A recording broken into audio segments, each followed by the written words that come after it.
Virginia. So in your research, what was it that allowed him to succeed coming from that type of environment? Well, I think it's mostly about family. You know, as I said, his mother died when he was 6. It was traumatic for him. He had a rather severe father. They were close later in life, but he was scared of his father as a young boy. But he had this incredibly nurturing family. Cousins, aunts, uncles, who I think sensed from an early age that he was something special, not just on the tennis court.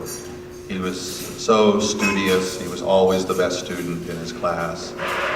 And his father made sure that he was incredibly obedient. Of course, he's later famous for being a paragon of sportsmanship. He never raised his voice. He never seemed to get angry, even when he had good reason to. He never held a grudge, and part of that was, I think, his upbringing. But he just had this spirit. I think what I've always been struck by is he only lived to be 49. He dies of AIDS from blood transfusion. Just like Alexander Hamilton, he never made it to 50. But he never lost his love for the game of tennis, just pure. It was never about the money, never about fame and fortune. He just had this remarkable character. But I think his family had a lot to do with it. I've gotten to know his family very well. His brother and many of his cousins and his sister, and they're all wonderful. They really are. They're remarkable. And you talk about the early influences outside of his family. We can start with the person who sort of discovered him, Ron Charity, and the person who sort of developed him, Dr. Robert Johnson. Could you talk about that? Yeah. It's funny, Ron Charity, he was dead before I started the book, so I never got to talk to him. I really wish I had. Charity was self-taught. He was the best black tennis player in Richmond. He was 19 when Arthur was 6 and 7. And every year he would go and try to enter the Richmond men's tournament. And he put the application in. This was for like 15 years. And every year they'd turn him down. And even later when he was well known for being Arthur's sort of mentor and tutor, he was never allowed to play against whites. But in the ATA, in the American Tennis Association, there was one point when Arthur beat Ron for the first time, when Arthur was like 15, and Ron never beat him again. But they teamed up as a doubles team, and they won the ATA National Championship together. And but there was later, actually, Charity had an up and down career, but he borrowed, I think, $30,000 from Arthur. Arthur was always loaning money to everybody. He was just incredibly generous, and he lost it all. It was I think it was an African trading company he invested in Liberia or Sierra Leone. It was probably not a good investment in those days, but Arthur never said a word to him. Yeah. And that $30,000 was a lot to Arthur in those days, and again, it tells you about the measure of the man. The other outside influence outside of his family was Dr. Johnson, and for those who have not read the book, who is Dr. Johnson and what role did he have in Arthur's development? Arthur always called him Dr. J, and he was a black doctor, actually the only black doctor in Lynchburg, Virginia. In fact, they just restored his home and tennis court in Lynchburg. And he was quite a character. He was known as the Whirlwind. He actually went to Lincoln University, he was a football star there. Kind of a carousing guy, loved to play poker, loved the women, you know. He would drive this big Buick, and his passion was junior tennis for African Americans. He felt that blacks could never compete unless they started earlier. They didn't have the country club possibilities, and so he ran this summer camp. And of course, his first discovery was Althea Gibson. He's the man who discovered Althea, and he always dreamed of finding a male player who would be as good as Althea. So in 1950, he's driving through Charlottesville, Virginia, where I'll be in several weeks at the Virginia Book Festival talking about Arthur.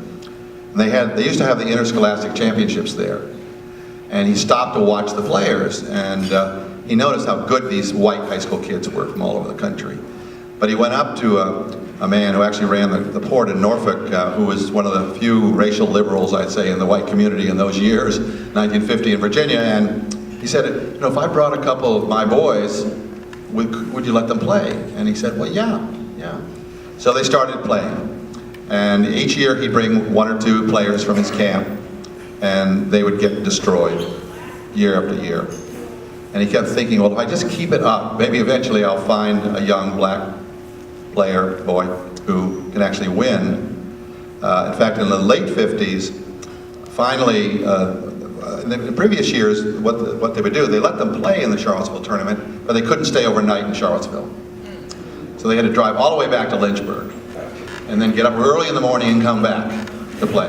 But finally they said, you know, times are changing. It's 1959, they weren't changing that much, but a little bit. Said, you can stay in the dorm overnight.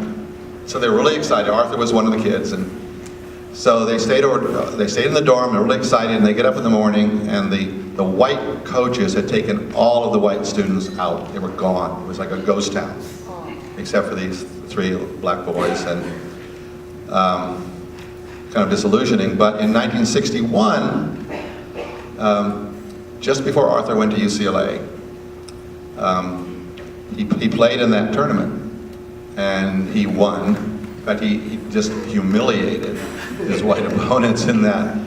And so amazing, and it got 6 weeks later, University of Virginia decided to give up this tournament that it had been doing for 40 years and give it to Williams College in Williamstown, Massachusetts. And they said it was just a coincidence that Arthur, as an African-American player, had won. They said, oh, it's got nothing to do with race. So it's still in Williamstown, Massachusetts, and another kind of black mark on Virginia's record. But it was a great triumph for Arthur to do that for Dr. J. It was really a great. And there was a realization. Is the mic on? No. It's off. Yeah. There was a realization that he could only go so far, I suppose, in Richmond. Tell us about his growth as a tennis player and his route to California, and how going out to UCLA and California sort of fundamentally changed who Arthur Ashe was. Well, his big breakthrough actually was at the Orange Bowl in Miami, and he later, of course, became the pro for many years at Doral, and that was shocking in 1970. But he played in the Orange Bowl late 1958, and amazingly, he played Rodney Mandelstam, who actually still lives in Miami, does some tennis things there. He was a white South African boy. He'd won the junior title at Wimbledon. So nobody gave Arthur a chance to beat this star from South Africa, and they thought it was. I think there was a lot of tension, not between Arthur and Rod Mandelstam, but in the crowd. It was the first time a black had played, and now he's playing a white South African. Once again, Arthur killed him, upset him, and they became actually good friends. Playing in the Orange Bowl led to being on the first black on play Junior Davis Cup, represent the United States, and Davis Cup in 1963. But he became friends, particularly with Charlie Passerelle, who became a great champion, being his roommate at UCLA. And Charlie was from this sort of tennis royalty in Puerto Rico. And of course, he knew he was going to get scholarships all over the place. University of Southern California and UCLA and Michigan, they were all fighting over him. Arthur had nothing as far as he knew. But he finally left Richmond his senior year in high school. He was very upset about it. They didn't ask him, they told him. And he went to live with Richard Hudlin, who was kind of a legendary tennis teacher, African-American, who had been the captain of the University of Chicago tennis team in the 1920s. The first black to play tennis at an institution like that. But Hudlin was even more of a taskmaster than Arthur's father. So he lived with Hudlin in St. Louis, of all places. Think about this now. He's leaving Richmond because it's so cradle-to-grave Jim Crow segregation that he can't play against whites. So he's going to go to a more liberal place. He's going to go to St. Louis, Missouri. Not exactly to Ferguson, but almost. And but it changed his game because he could play indoors for the first time, and he developed a serve and volley game. And he very soon became he's only 155 pounds. He had the fastest serve in tennis in the world. Serve and volley, where he'd been a baseliner. And that's really what set the stage for the scholarship at UCLA, which he was thrilled because, of course, Jackie Robinson had played at UCLA, and Ralph Bunche, the great Nobel laureate, diplomat, had been the star of the basketball team in the 1920s, and so there was a rich tradition at UCLA. Of course, the kind of the golden dream of California. It wasn't quite the dream he thought it was going to be. There's plenty of racism in California. In fact, Rayford Johnson, the great decathlete in the 1960 Olympics, when he came to UCLA in 1956, he could not live on campus. No blacks could live on campus at UCLA. Can you imagine that? 2 years later, he's the president of the student body. And so Arthur found a real home, I think, at UCLA, and really became the national champion in 1965. So going to California and attending UCLA, and many people know Arthur as an activist, and he became race conscious.